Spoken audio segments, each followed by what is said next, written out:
কি ভাবছেন আমি কোথায় আসলাম, কি করতেছি, কাদের সাথে ভিডিও বানাইতেছি?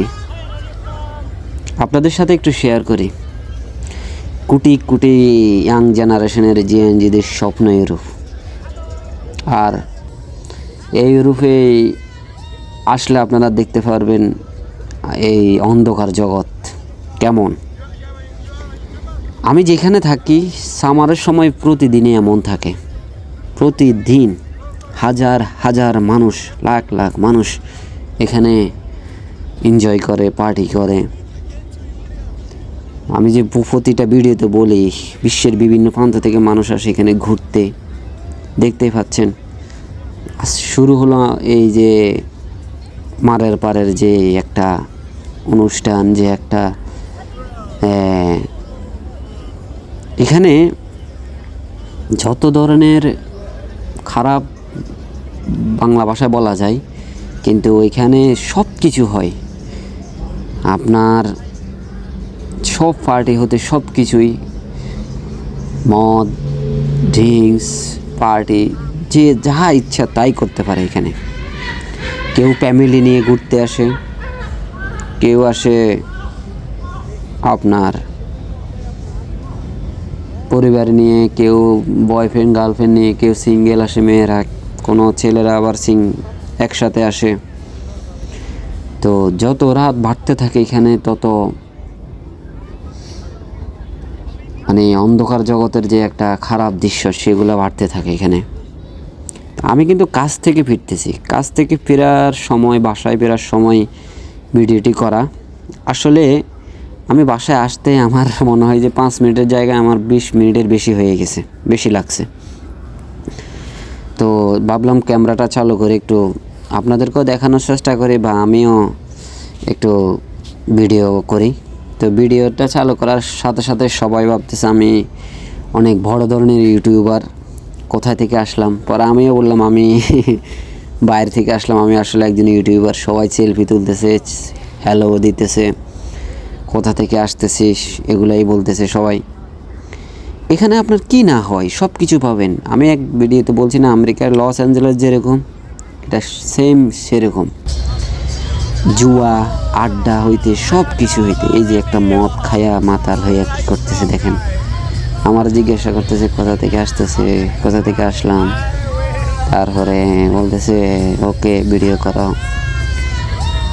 এই যে আরেকজন ক্যামেরা দেখলে তারা, আমি তো অতটা প্রফেশনাল না, যদি ভালোভাবে কথা বলতে পারতাম তারা ভিডিওতে আসতো বা আরও একটা করতো। এখানে একজন ছেলে দেখতেছি, আমার কাছে মনে হয়েছে বাংলাদেশের যে অনূর্ধ্ব-23 খেললো কি সুলিমান ব্রাদার্সের একজন, এরকম মনে হয়েছে আমার কাছে। তো ঘুরে ঘুরে এই জন্য আপনাদেরকে দেখানোর চেষ্টা করতেছি। এখানে আপনারা যদি ইতালিতে বা ইউরোপে সাগরের পাড়ে সামারের ট্যুরিস্ট এলাকায় কাজ করতে পারেন, তাহলে যারা এনজয় পছন্দ করেন এনজয় করতে পারবেন, কাজের পাশাপাশি ঘুরতে পারবেন, দেখতে পারবেন, বা বন্ধুবান্ধব থাকলে আড্ডা দিতে পারবেন। আর যারা পছন্দ করেন না তারা কাজ শেষে বাসায় চলে যাবেন। যেমন আমি বাসায় চলে আসি।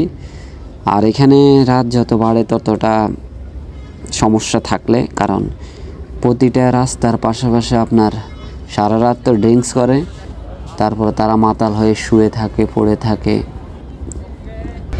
আপনার প্রতি 10 মিনিট পর পর অ্যাম্বুলেন্স আইসা নিয়ে যায় যে মাতাল হয়ে রাস্তায় যদি পড়ে থাকে।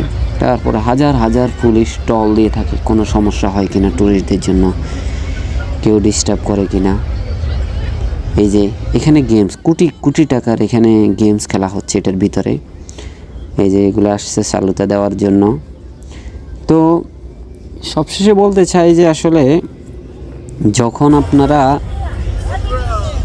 এরকম সিচুয়েশনে কাজ করবেন, তখন অনেক ছেলে আছে উত্তেজিত হইয়া বা মেয়েদের সাথে অনেক সিনক্রেট করে, মানে টাচ করার ট্রাই করে বা ইফটিজিং করার ট্রাই করে। এরকম ভুলও করবেন না। তারা যদি আপনার চায় আপনাদের সাথে দুষ্টুমি করতে, তখন হয়তো আপনার যদি পছন্দ হয় তখন একটু সঙ্গ দিবেন, আর না হলে দেওয়ার দরকার নাই। আপনি উচ্ছ্বসিত হয়ে কিছু করতে গেলে এখানে বিশেষ করে বাংলাদেশ ইন্ডিয়ানদের জন্য আমাদের এই ত্বকের চামড়ার জন্য সমস্যা। আমরা এই হাজার হাজার সাদা চামড়ার ভিতরে ঢুকলেই আমাদেরকে আলাদা বোঝা যায় এ বাংলাদেশি এ এশিয়ান, মানে আমাদেরকে মানায় না। তো তারপরেও আমি আজকে ক্যামেরা বের করার পরে সবাই আমার দিকে মানে ভাবতেছে আমিও তাদের একজন ট্যুরিস্ট, আমি ঘুরতে আসছি এই লিনিয়ানো সাবিয়াদরাতে। দেখতেছেন কি করতেছে আমি তো আসলে ভিড়ের ভিতরে ঢুকি নাই, যদি ভিড়ের ভিতরে ঢুকতে পারতাম তখন আপনারা দেখতে পারতেন কি হচ্ছে। ঠিক আছে, এটা তো খোলা জায়গা, ভিড়ের ভিতরে ঢুকলে এই যে এগুলো অস্ট্রিয়া থেকে আসছে, সবাই অস্ট্রিয়া জার্মান থেকে আসছে এখানে এনজয় করার জন্য, আড্ডা দেওয়ার জন্য, বুঝতে পারছেন? তো ভিডিওটি দেখতেই থাকেন, সামনে আরও হয়তো বা ভালো ভালো জিনিস দেখতে পারবেন। এগুলো হলো মেবি তিউনিসিয়ান অথবা আলবেনিয়ান ডান্স করতেছে, দেখতে পাচ্ছেন পিছনে। আমি অন্যদিন ভালোভাবে ভিডিও করব একটা গিম্বাল কিনে, কারণ এখন হাত দিয়ে তো ভিডিও ভালোভাবে করা যায় না, আসলে অতটা প্রফেশনাল না। যতটুকু করলাম ততটুকুই এনাফ। তো যারা আসলে ইউরোপে আছেন এরকম পজিশনে, এরকম ইয়েতে চাকরি করার সবার একটা ইয়ে থাকে, শখ থাকে। যদি যারা ইতালিতে বা ইউরোপে আছেন একটা ভালো মানের সিভি রেডি কইরা, তারপরে ভালো ভালো লিঙ্কস আছে, বিশেষ করে ফেব্রুয়ারির পরে আপনার এরকম প্লেসে লোক নিয়োগ দেয়। তো যদি দোমান্দা করেন তাহলে এরকম প্লেসে আপনারা হয়তো বা চাকরি করতে পারবেন, জব করতে পারবেন, আর ভালো একটা আর্নিং করতে পারবেন। আর একটা বিষয়, এখানে অনেকেই কি করে চাকরি কইরা তারপরে একটা যে অনেক বাঙালি আছে, অনেক পাকিস্তানি আছে, অনেক নাইজেরিয়ান আছে, যে যেটাকে হকার্স বলে আর কি, মানে বিভিন্ন ধরনের জিনিসপত্র বিক্রি করে, ট্যুরিস্টরা কিনে তাদের কাছ থেকে। তো মোটামুটি তারাও লাভবান হয়, ট্যুরিস্টরাও এনজয় করে, তো ভালো একটা আর্নিং হয়। অনেকে দেখবেন 5 মাস এই হকারি করে 15,000 20,000 এরও ইনকাম করে। অনেকে আবার চাকরি করার পাশাপাশি রাত্রে 2 ঘন্টা 3 ঘন্টা এটা করে প্রায় 3-4 হাজার টাকা ইনকাম করে। তো ভালো, তো আসলে এরকম একটা যারা আসলে যাদের অভ্যাস আছে, যারা করতে পারে, হার্ড ওয়ার্কিং করতে পারে, যারা পরিশ্রম করতে পারে, তারা এই কাজ করতে পারে। যেমন ফুল বিক্রি করে, অনেকে লাইট বিক্রি করে মাথায় দেয়, অনেকে ক্যাপ বিক্রি করে, বৃষ্টির সময় আপনার ছাতা বিক্রি করে, তারপরে আপনার আরও অনেক কিছু বিক্রি করে, যেটা ট্যুরিস্ট এলাকায় চলে আর কি, ট্যুরিস্টরা পছন্দ করে। তো এই কাজে অনেকেই করে, বা আপনারাও আসলে এখানেও আসলে এটাও করতে পারেন, সমস্যা নাই। মোটামুটি একটা ভালো একটা পজিশনে যাওয়া যায়। 6 মাস যদি কাজ করেন, 6 মাস আবার 2 ঘন্টা 3 ঘন্টা যদি কিছু একটা বিক্রি করেন, তখন 2 বছরের টাকা এমনি উঠে যায়।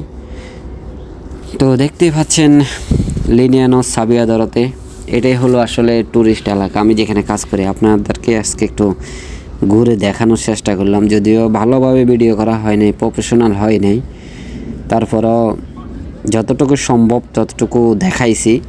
দেখছেন তো কোথায় কাজ করি, এভাবে প্রতিদিন এরকম হাজার হাজার মানুষ আসে, তাহলে বুঝেন কষ্ট কীরকম রেস্টুরেন্টে কাজের। এরকম অনেক কষ্ট, টাকাও এরকম, কষ্টও এরকম। তো সবাই ভালো থাকবেন, আল্লাহ হাফেজ, দোয়া করবেন, আর সবার জন্য দোয়া যেন সবাই ভালো একটা দেশে সেটেল হতে পারে বা আসতে পারে। যারা যারা আমার ভিডিও দেখেন সবার জন্য দোয়া রইল।